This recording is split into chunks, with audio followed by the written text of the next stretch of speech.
Триває прямий ефір на телеканалі АТR. Я дякую, що ви залишаєтесь разом із нами і довіряєте нам. Мене звати Аліна Блохіна, і я вже готова привітати моїх гостей цієї ефірної години. Це політолог Володимир Фесенко. Пане Володимире, доброго дня вам. Вітаю вас. Та позафракційний народний депутат України Юрій Дерев'янко. Пане Юрію, доброго дня вам. Вітаю вас. Власне, напередодні біля Верховної Ради України відбулося чергове віче, на якому виступив і безпосередньо один з лідерів протестних акцій, які відбуваються біля будівлі парламенту, Міхеїл Саакашвілі, і він, власне, розповів про свої майбутні політичні плани, про те, яке особисте політичне рішення він прийняв, і маємо змогу зараз послухати безпосередньо, про що заявив Саакашвілі. Давайте почуємо. Україна потребує термінового створення нової влади, нового уряду. Ми маємо разом створити цей уряд. Якщо потрібно, я готовий цей уряд очолити. Я готовий разом з вами зробити це. Ми маємо знайти нових людей нового уряду України. Щоб вони не казали, якщо не ми, то хто? Є багато людей талановитих, працьовитих, нормальних, патріотичних українців. Ну, власне, ось з таким меседжем вийшов Міхеїл Саакашвілі напередодні на мітинг. Пане Юрію, питання, звісно, до вас. Ви підтримуєте у таких політичних амбіціях Міхеїла Саакашвілі? Пан Михайло Саакашвілі дуже чітко сказав про те, що він є прихильником і хоче, щоб влада повністю була оновлена, не тільки уряд, а політичний клас. І якщо потрібно, то він готовий взяти на себе відповідальність в тому числі. І якщо потрібно, він готовий стати головою уряду.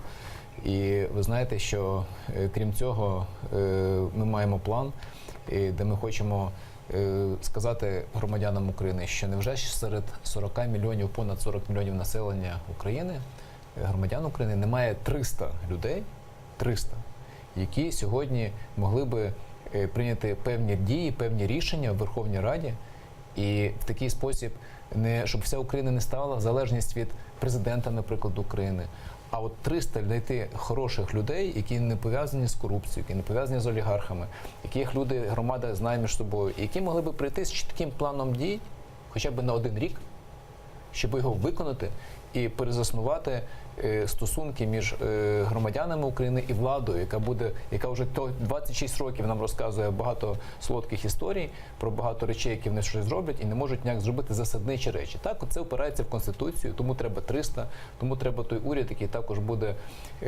мати підтримку Верховної Ради. І тоді, коли Україна не буде залежати від президента, добре, якщо президент буде мати такі самі погляди, все буде прекрасно, швидше пришвидшиться цей процес. А якщо ні, то таких 300 людей могли би прийти на рік часу, виконати те завдання, з якими вони би прийшли спочатку до людей за підтримкою. Після їх виконання, через рік вони могли б піти геть і перезавантажити Верховну Раду вже для наступних каденцій, для наступних політиків, які там хочуть бачити якісь політичні свої амбіції, себе якось реалізувати. Тому пан Михайло Саакашвілі, як людина, яка не може просто так бути стороннім спостерігачем, він готовий взяти на себе відповідальність, якщо це буде потрібно.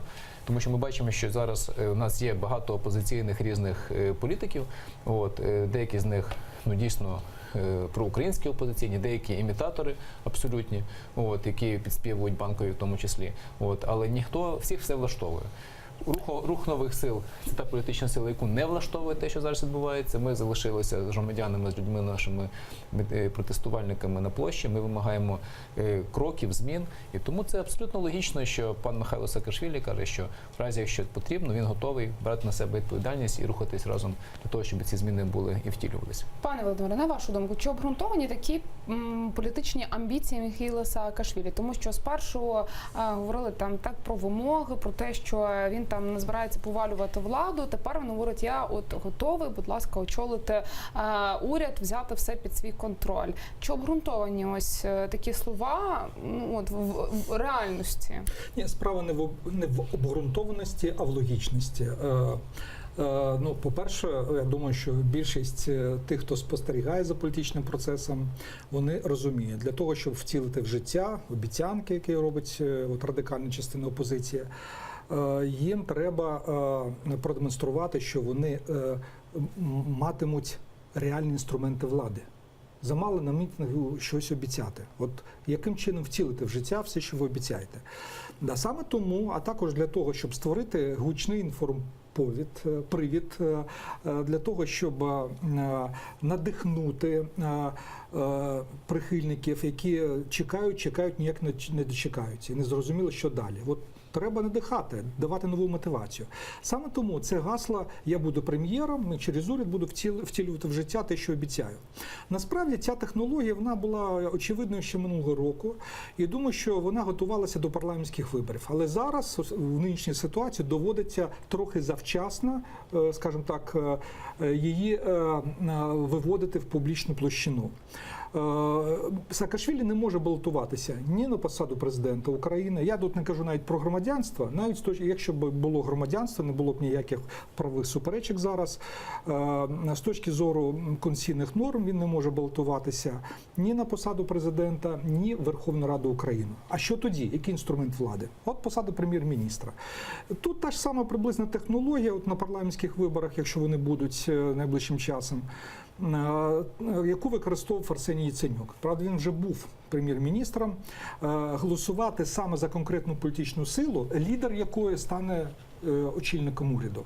Але ця технологія може бути достатньо ефективною на парламентських виборах. Зараз мова може йти лише про дочасні парламентські вибори.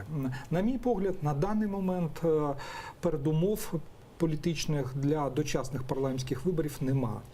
І якщо не виникне якихось нових серйозних проблем, протиріч, які б могли викликати масовий протестний рух, не такий, як зараз, я думаю, що десь через рік країна просто розпочне вже президентську виборчу кампанію і буде не до парламентських виборів. Вірніше, вони будуть трохи пізніше президентських виборів і залежатимуть від їх результатів. Тоді, якщо де юре Міхейл Саакашвілі не може претендувати на посаду очільника уряду, навіщо? Ні, він зараз, вибачте, він формально може претендувати. Якщо б не було коаліції, або уряд пішов у відставку. Зараз уряд є.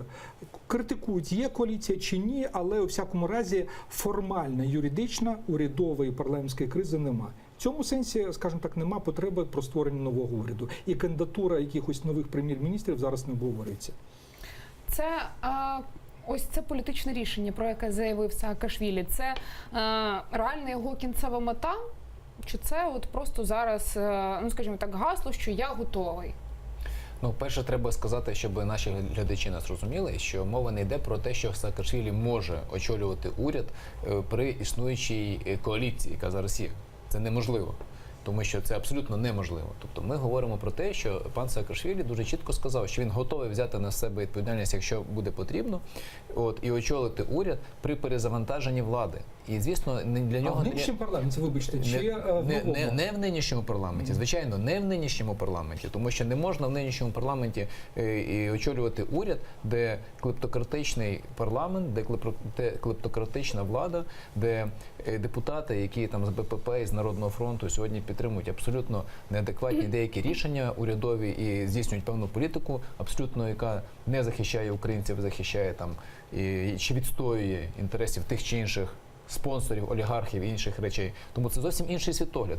Пан Саакашвілі і Рух нових сил не бачить Україну, в якій домінують олігархи, наприклад. Тобто точно не бачить Україну, де уряд і більшість в Верховній Раді буде захищати їхні інтереси. Оце 100%.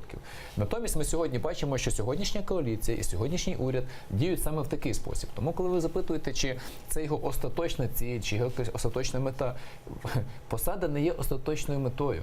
І посада – це є максимум інструмент для того, щоб втілити остаточну мету, про яку я вже сказав на початку. Це повна заміна політичного класу в Україні. Тому що якщо ви подивитесь на наших існуючих сьогодні політиків, які в парламенті чи в політиці знаходяться вже там по 10, 15, 20 інколи років, ну, тобто досить довго. І всі вони практично, влада, опозиція, вони міняються як шкарпетки. З правої ноги на ліву ногу. І ми домінялися і керували в такий спосіб, що сьогодні наші показники в Україні, наприклад, росту ВВП, вони там приблизно, якщо подивитися на карті, показників росту ВВП на душу населення, трошки гірші, чи такі, як в Африці. єдина Це країна. не відповідає дійсності. Єдина- Це неправда. секунду, Щодо єдина- Африки неправда. Секунду, Вони єдина- одні з найгірших в Європі, це правда, але не гірше, ніж в Так Африці. ще раз кажу, єдина країна з Європи, з Європи, яка сьогодні за показниками наближається чи дуже близька до деякі африканські країни є вище, ніж Це Україна. так. Тому от який у нас результат сьогодні. Тому, коли ми говоримо про те, яким урядом він може керувати, звісно, урядом після чергових чи позачергових виборів, які відбудуться і мають відбутися виключно в конституційний спосіб, виключно в правовий спосіб. І мова йде про те, що він готовий, якщо буде потрібно, очолити цей процес для того, щоб ці зміни справжньо втілювати. Але водночас ми розуміємо, що ці слова вони мають під собою ще так само, скажімо, такий посил, що Міхеїл Саакашвілі, я так розумію, не відкидає позачергових виборів. Іншого шляху для реалізації цієї ідеї Послухайте, немає. це залежить від громадян України. Якщо громадяни України вважають, що все нормально, що країна добре розвивається, він хотів би, щоб ці послухайте, позачергові вибори були чи Слухайте, ні? це не я можу хотіти, не він може хотіти. Це мають або захотіти громадяни України, або ці вибори не можуть відбутися. Тому що ви чудово розумієте, що для того, щоб відбулися позачергові вибори, президент України має єдина людина в Україні, яка може дати старт позачерговим виборам. І лише за наявності підстав для цього. За наявності певних підстав. Те, що ці підстави давно існують, про це нікому не цікаво говорити. Тому що абсолютно, тому що якщо ми 2 секунди буквально на цю тему, тому що Конституція дуже чітко говорить про те, що фракції формуються, коаліція формується депутатськими фракціями. Ми сьогодні в коаліції маємо 2 депутатські фракції, кількість яких менше, ніж 226 голосів. Закону про регламент в тій частині, яка формує коаліцію, в розділі, який формує коаліцію, відсутній. Ще Янукович його скасував. З тим, щоб було, знаєте, така вакуум в правовому полі. Конституція дуже чітко каже, не існує 226, тобто немає більшості з 2 фракцій, значить немає коаліції. Ніхто цього визнавати не хоче. Президенту невигідно також це визнавати, тому що включається інший механізм. Право, не обов'язок, але право президента розпускати парламент. І відповідальність. Я вам нагадаю, от ця давня суперечка не тільки зараз. От була історія дуже показова свого часу в 2008 році, коли президент Ющенко абсолютно в відповідності з Конституцією розпустив парламент, тому що коаліція, яка була, скажімо так, припинила своє існування, нова не була створена протягом місяця. В судах тодішній прем'єр-міністр, представники її політичної сили, блок Юлії Тимошенко, оскаржили це рішення і заблокували указ президента. Це просто як приклад. І такі ситуації виникали, в принципі, схожі ситуації неодноразово. Ця давня суперечка, хто має входити в коаліцію і так далі. От ви праві в тому, що немає чіткого механізму припинення існування коаліції в регламенті. Оце і є проблема. І те, що в коаліції нинішній цим користуються, я згоден. Да. Але проблема ж в іншому. Якщо подивитися, з європейськими практиками цей уряд можна назвати урядом меншості. Але він нормально працює, більшість голосів за всі ключові законопроекти є. Якщо б опозиція була здатна довести, що нема коаліції, нема реальної більшості, є механізм воту недовіри уряду. Навіть спроби не зробили це. Навіть не було спроби зробити це. Чому? Тому що навіть не назбирали 150 голосів в парламенті для того, щоб висунути вотом недовіри, не те, щоб проголосувати. І тому ситуація така, я б сказав, патова. І ще одна проблема суто правова, не політична, а правова.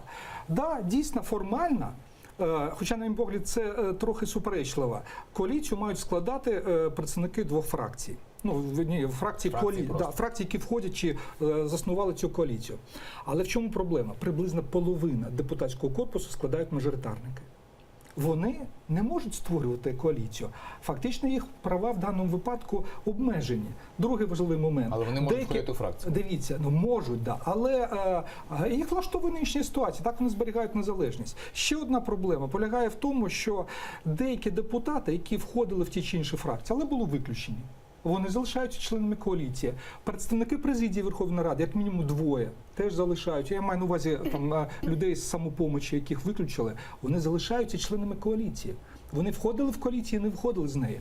Тому можна сперечатися, є 226 депутатів в коаліції чи ні, але ця норма зараз, вона фактично мертва, вона не може бути реалізована. Тому от скажіть правду, ви насправді сподіваєтесь, коли кажете про дочасні парламентські вибори, не на парламентські, не на конституційні механізми, скажімо так, виходу на парламентські вибори дочасні, ви сподіваєтесь на вулицю, що через вулицю, через тиск вулиці спробувати організувати політичну кризу і вийти на дочасні вибори. От ваша справжня мета.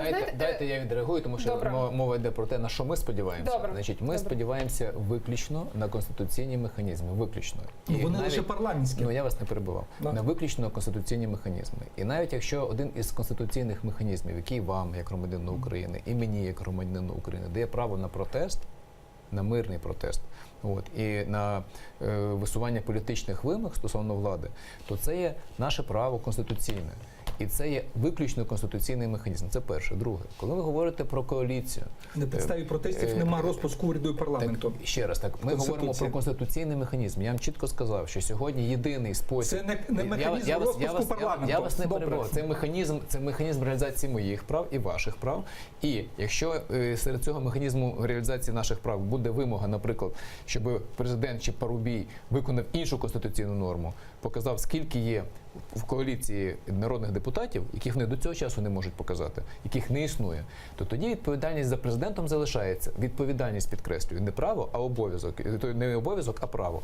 Або залишити країну, яка не має коаліції, і дійсно вони в широкій так званій несформованій, неформальній коаліції з Опоблоком, з Ляшком, секундочку, Відродженням. Дві, тому що інші речі, різні закони притягуються різними голосами.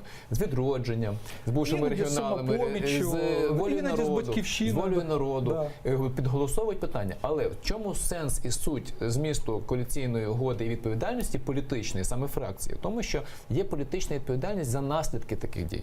А сьогодні формально виходить так, що дві фракції, які є в меншості, яких немає в більшості, підголосовують за рахунок тиску президента по кримінальних справах, по підкупу, буквально і так далі голосами, імітують наявність коаліції. Тому, секундочку, коли ми говоримо про те, що ми сподіваємося виключно на конституційний спосіб, так. І так само в конституційний спосіб президент мав би сказати, що так, коаліції дійсно не існує, але це моє право і моя відповідальність за те, що країна в такому стані знаходиться. І він може або видати указ про відповідний... Доведіть, що нема більшості. Зробіть вотум недовіри в парламенті. Відсутність більшості підтверджується кількістю депутатів, які знаходяться у двох фракціях, які відповідно до Конституції формують що є більшість, яка коаліцію. проти, що у опозиції є більшість. Є два конституційні шляхи. Перший конституційний шлях – це проголосувати недовіру, то, що ви пропонуєте. І другий конституційний шлях – це показати, що дві фракції, які сформували коаліцію, мають більше 226 голосів. Крапка. Тому і перший, і другий шлях є абсолютно конституційний. Дивіться. І якщо неспроможна... Назвіть норму регламенту про доведення 226 голосів. Тому що коаліція формується із фракцій і має складати більшість голосів. Де механізм доведення в регламенті? Так з тому і то й справа, що закон про зміни до регламенту, який я особисто подав у Верховну Раду, вже більше як 2,5 роки висить. І це нікого не цікавить. Не один такий закон, і багато висить. І це нікого не цікавить, тому що пан президент і більшість, яка сьогодні імітує, начебто, відсутня більшість БПП і Народний фронт, їм це не вигідно. Тому що якщо це стане очевидним, що треба буде порахувати кількість депутатів, тих буде значно менше, ніж 226. Тому отакий неконституційний безлад їм набагато вигідніший. Ця система працює. Знаєте, у мене є питання. Ми зараз говорили про конституційну більшість, про 226 голосів. Я так само багато разів запитувала у різних депутатів безвідносно до певних політичних сил. Ніхто не може дати конкретну відповідь на це питання, на жаль, але все ж таки повертаючись до того, що ви сказали, так, про те, що народ невдоволений діяльністю парламенту і президент має наразі причини для того, щоб підстави гадати про його дієспроможність, про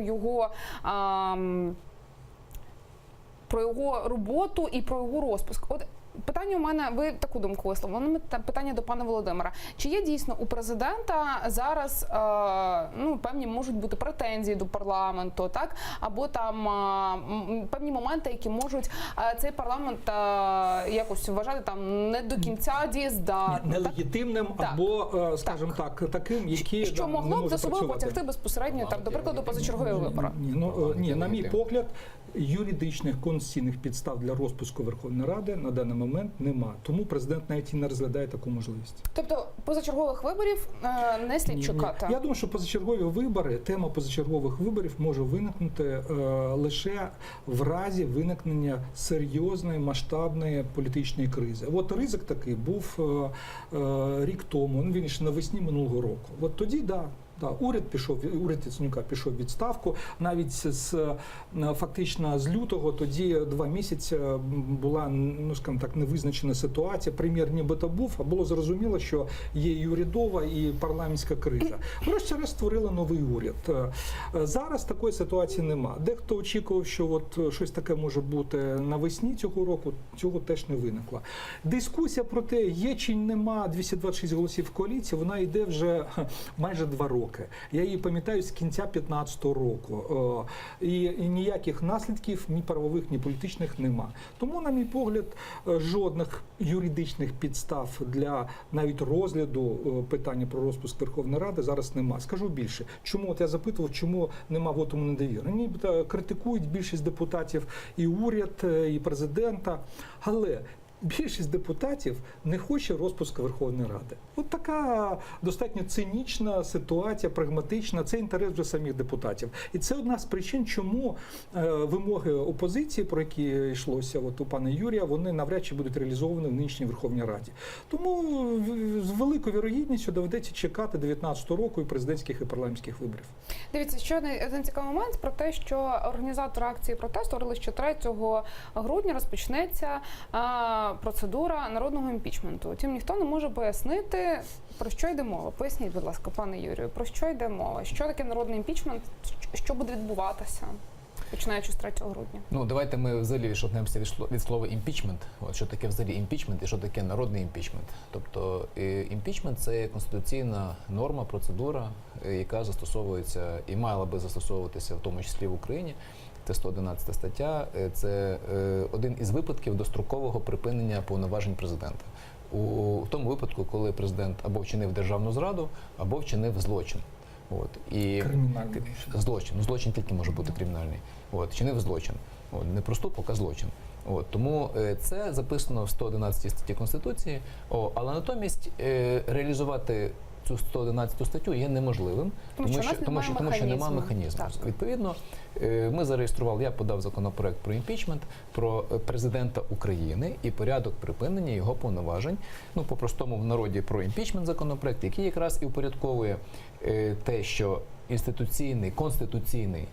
така інституція конституційна, як президент, має працювати, як і всі інші органи влади, які в Конституції вказані, відповідно до закону. І в тому числі, якщо ми маємо такий закон, то там і має бути частина, яка стосується дострокового припинення повноважень, яка також спирається на 111 статтю Конституції. Такий законопроект є зараз зареєстрований. І цим законопроектом передбачена процедура. І ця процедура, як правило, дуже ефективно працює, така аналогічна у багатьох країнах світу, європейських. І ми бачимо, що є країни, які користуються цією процедурою, або є країни, в яких ця процедура є дуже хорошим механізмом контролю за владою, за президентом, зокрема, для того, щоб він не відчував своєї безкарності чи можливості якоїсь свавілля і безвідповідальності і тримався в певних рамках, не порушував закон. Що у нас відбувається в Україні? У нас сьогодні президент – це особа, яка взагалі не може бути ні притягнута до відповідальності, ні як будь-яка процедура стосовно розслідування його дій не може бути здійснена. Були панамські офшори документи, були грайські офшори документи. Ми зверталися у НАБУ, ГПУ, МВС,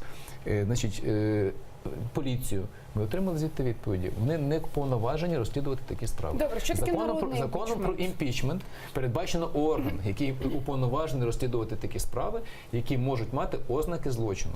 Це є тимчасова спеціальна слідча комісія. Тому, коли ми говоримо зараз про народний імпічмент, про те, що оголосили навіче, це є певне розуміння того у громадян України, чи можливо підтримка цієї ідеї з тим, щоб люди висловлювали свою думку стосовно підтримки взагалі потреби мати такий механізм в країні. А зараз люди не висловлюють цю підтримку цієї Механізм, який секунду висловлюють, зараз висловлюють, але поки що недостатня кількість людей, які розуміють і бачать і наслідки, і розуміють, навіщо це потрібно країні. Але хочу сказати, що такий своєрідний народний імпічмент, наприклад, був розпочатий в Південній Кореї, де був закон про імпічмент і конституційна процедура. Але люди кожну суботу, коли бачили прояви чи ознаки злочину, які вчинив президент Південної Кореї, там жінка була президентом, вони в кожну суботу виявляли цей протест і виходили і підтримували, що це треба розслідувати, треба, щоб цей механізм запускався. Тобто просто протест чи... Одну секунду. І таким чином вони змусили парламент скористатися і запустити механізм, який був передбачений їхньою конституцією і їхнім законодавством. І таким чином президент пішов у відставку Південної Кореї.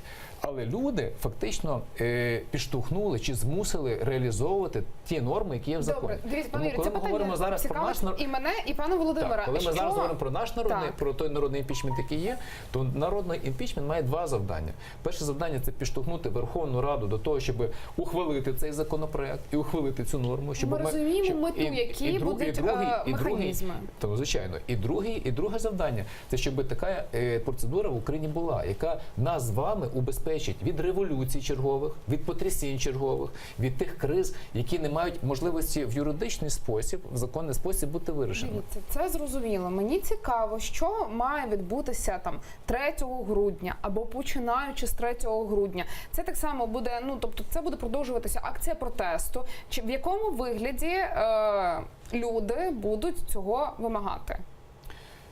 Давайте ми відштовхнемося від того, що люди мають таке право. Люди за 5 статтею... Це буде мітинг, скажіть, акція? Ще раз. Люди за 5 статтею Конституції є джерелом влади в Україні. Так. Тому якщо люди, як джерело влади в Україні, звертаються чи вимагають, чи це може бути будь-яка форма. Звісно, що це мирний протест, звісно, що це мирне волевиявлення, звісно, що це мирний спосіб. Мирний спосіб. Протест просто вже буде називатися народний імпічмент, да? Ні, це не буде просто називатися, це мирний прояв вимог, як джерела влади громадян України до влади, яка, власне, не хоче запровадити проти себе певних механізмів, ці механізми запроваджувати. Тобто це є певні процедури, певні дії, які абсолютно конституційні. Тому що я хочу зразу застерегти будь-яких там порохоботів наперед, щоб вони там не говорили, що там оголошують черговий переворот, чи оголошують черговий якісь дурниці. Я вас почула, пане Володимире, тепер у мене питання до вас. Знаєте, багато в цій студії ми вже говорили про імпічмент, про те, що дійсно механізм цього імпічменту відсутній, і якщо його запровадити, в цьому фактично нічого не буде критично чи погано, якщо він не буде цей механізм власне зроблений безпосередньо під когось, для якоїсь людини, щоб когось там, розумієте, тобто, щоб ми не про прізвища говорили там Порошенко, Ющенко, Янукович, а щоб ми говорили про сам механізм. Про інститути і про механізм його застосування. То в мене до вас питання. Пан Юрій розказав, як це все буде відбуватися надалі. Які будуть перспективи цієї акції протесту і взагалі ваш коментар щодо того, чи потрібен Україні президентський імпічмент? Я, по-перше, я підтримую ідею з законом про президента України.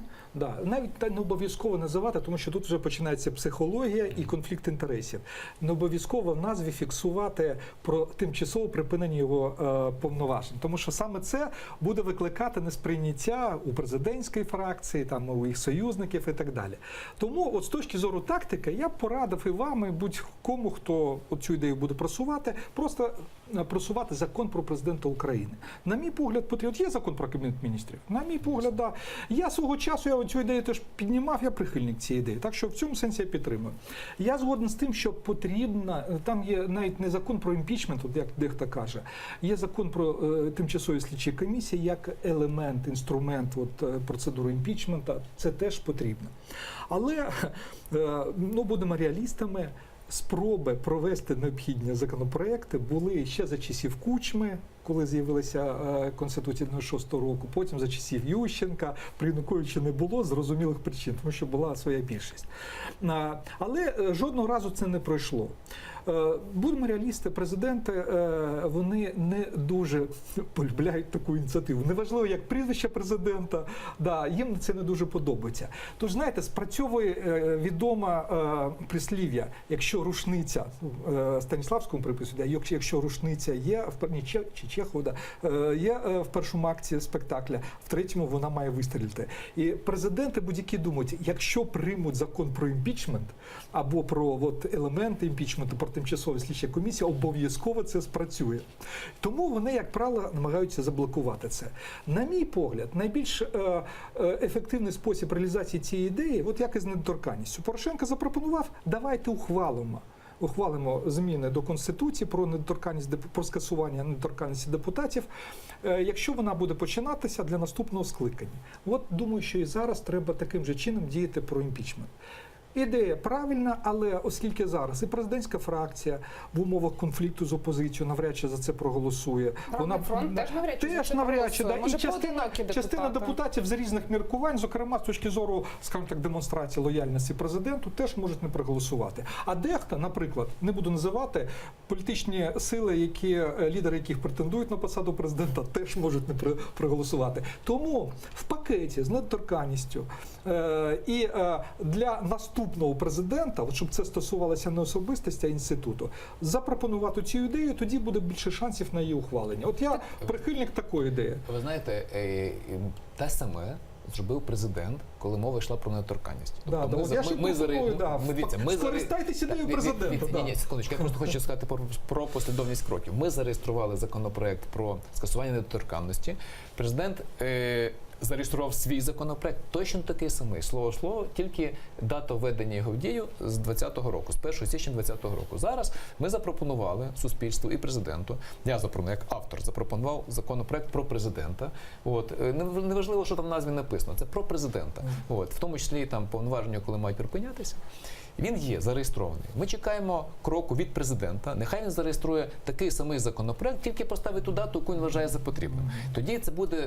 Тоді у нас буде розуміння з вами, що президент дійсно не хоче розширяти свої неконституційні повноваження, які він постійно розширяє. Тому що цей законопроект не тільки там процедура імпічменту дуже чітко врегульована, а, наприклад, там врегульовані такі речі, як президент, наприклад, який не підписує протягом 15 днів законопроект. І сьогодні таких маса законопроєктів, яких він не підписав. Зокрема, законопроект про гарантії заощаджень в Ощадбанку, у Приватбанку. Ми проголосували цей законопроект в минулому році в грудні. Він був президентський. Якщо ви маєте рахунки у Приватбанку, то всі люди, 20 мільйонів громадян України, дивилися, як рятували Приватбанк, де вкрали гроші з нього. І він став державним. І президент вніс в Верховну Раду законопроект про те, що всі гроші громадян України, які у Приватбанку, держава несе за них гарантії. Це дуже важливо. Ми проголосували цей законопроект на наступний день. І до цього часу, вже скоро буде рік, цей закон не підписаний президентом. Це є порушення конституційних норм президентом. Це також там врегульовано. Так само, як і інші питання, які стосуються того, що він постійно розширює свої повноваження. Адже він коли йшов, сказав, я не буду робити так, як мої попередники, я не буду розширювати свої повноваження законами, а буду виключно їх виконувати в рамках відділених мною Конституцією. Тому крок ми зробили, я зареєстрував цей законопроект. І пан Володимир дуже правильно сказав, якщо хочеться показати, якщо президент хоче показати, що він дійсно є прихильник демократії, а не авторитаризму в країні, якщо він дійсно хоче... обов'язково чекати від президента. Але це буде позитивний сигнал всім іншим і своїй фракції в тому числі. Це буде сесійна зала, і ми прекрасно розуміємо, що навіть такі дуже ґрунтовні питання там на кшталт виборчого законодавства, яке голосувалося мінімум голосів 226, і всі говорили депутати про те, що це була просто випадковість. То звідки наберуться голоси тоді на таке голосування? Правда, ми ж розуміємо, що все одно більшість представляють президентська фракція і Народний фронт. Я скажу вам звідки. Ви пам'ятаєте, в минулому скликанні був законопроект для регіоналів, дуже непопулярний законопроект про люстрацію, про очищення влади. Дуже непопулярний законопроект. Але під тиском громадян України, під тиском вулиць, так як ви зараз кажете, він був ухвалений, тому що у суспільстві після Революції Гідності було розуміння потреби очищення влади. І це було здійснено тими самими регіоналами, тому що нас тоді опозиційних до Януковича було значно менше, нас не було більшості. І навіть тим складом парламенту це було ухвалено. Тому І не тільки це, і там не багато тільки іншого. це, і не тільки І це. не обов'язково. Абсолютно. Це наслідок Майдану був, правильно. а не Тому ми наслідок зараз говоримо про революції. що? Про те, що якщо президенти, вдумайтесь, жоден президент не хотів цього зробити. Ми зараз керуємося законом про президента Української УРСР з 91-го Ось року. тоді треба було ухвалювати такий закон. Погоджуюсь, але ще ні, але навіть якщо Да, тоді це було, втратили вікно можливостей, погоджуюсь. Якщо, да. Так, якщо дивіться, тоді у не нас ухвалили, обмежений ефірний то час. зараз це означає, що якщо ми будемо всі українці свідомі того, що нам потрібний цей механізм, щоб не узурповувалась влада, щоб не було авторитаризму в Україні, щоб не порушувались закони, а щоб був контроль в першу чергу, і механізм юридичний, і ми не платили таку високу ціну за наслідки відсутності такого механізму. Давайте ми Добре, хай буде об'єднаємось механізм. Хай. об'єднаємось Добре, і ніхто ж- впровадимо цей механізм. Все. Добре, пане Володимире, на вашу думку, чи слід чекати якоїсь радикалізації найближчим часом у контексті протестних акцій біля парламенту? Ваша думка? Ну, теоретично це можливо. Я цього не виключаю, тому що, наприклад, якщо до середини грудня, там, ну, скажімо так, до там трохи пізніше, до завершення останнього пленарного тижня Верховної Ради на цій сесії, вірніше в грудні. Грудні. 2 тижні Далі, фактично, два пленарних тижні. Да. От тоді, ну, скажімо так, виникне питання, що робити далі. Тому що на новорічні свята і практично на весь січень у нас політична активність припиняється. Хоча в січні ще теж мають бути, якщо не помиляюсь, 2 пленарні тижні. І от тут, я думаю, що будуть в стані опозиції такі голоси, давайте радикалізуємо, щось зробимо. Да. Але потрібен привід для цього. Чому і як це зробити, яка має бути мета для радикалізації. І для того, щоб це серйозно відбулося, щоб не було дискредитації самої акції, має бути масова підтримка. Якщо не буде масової підтримки, дуже важко буде радикалізувати. Я боюсь іншого. От якщо казати про радикалізацію, я боюся, я дуже не хотів би якихось насильницьких проявів, конфліктів з поліцією чи Нацгвардією, або там сутичок там, з представниками інших політичних сил, нападів на депутатів. Або штурму Верховної Ради. От я принциповий противник от таких насильницьких дій. Вони можуть дискредитувати цю акцію і взагалі призвести до, ну скажімо так, непозитивних, м'яко кажучи, наслідків політичних. На радикальні кроки готові протестувальники, лідери, які там наразі присутні, Міхеїл Саакашвілі, ви як народний депутат, решта? Я повністю підтримую пана Володимира про те, що ми маємо мирний спротив, мирний, підкреслюю, і чим він буде більш мирним і більш масовим, тим ми швидше досягнемо результату. Ми категорично проти будь-яких штурмів Верховної Ради. Ми не збираємося ніколи в ніякому випадку це робити. Ми навпаки збираємося те, що ми робимо, продовжувати, проводити роз'яснення, проводити просвітницьку таку роботу і політично, щоб було зрозуміло, що насправді ці вимоги, які ми ставимо, вони безпосередньо торкаються кожного українця. Щоб ми не більше за світло не платили, щоб у нас багато інших питань було вирішено, щоб проблема із тарифами і за безгрошів'ям була в тому числі вирішена. А ви вирішена. впевнені, що, лідери, які наразі очолюють акцію протесту, готові вирішити ці проблеми? Пояснюю. Ми вже кілька разів могли локалізувати різних аферистів і різних, скажімо, там таких екстремістів чи якихось спеціальних людей, які засилалися туди до нас, для того, щоб щось спровокувати погане. Кілька разів нам До наметового містечка? Звичайно, до наметового містечка ми просили цих людей покинути наметове Тобто контроль містечко. є, да? Дивіться, ми це дуже чітко контролюємо, і ми ще раз підкреслюємо. Ці вимоги, які ми висуваємо, вони політичні, вони мають на меті реальні зміни і запровадження реальних змін, тому ми таким шляхом будемо домагатися, щоб вони були виконані. Це в інтересах всіх українців. Позафракційний народний депутат України Юрій Дерев'янко та політолог Володимир Фесенко були гостями цієї студії. Я дякую, що ви залишаєтеся разом із нами. За 5 хвилин у прямому ефірі телеканалу АТR «Заман». Дочекайтеся.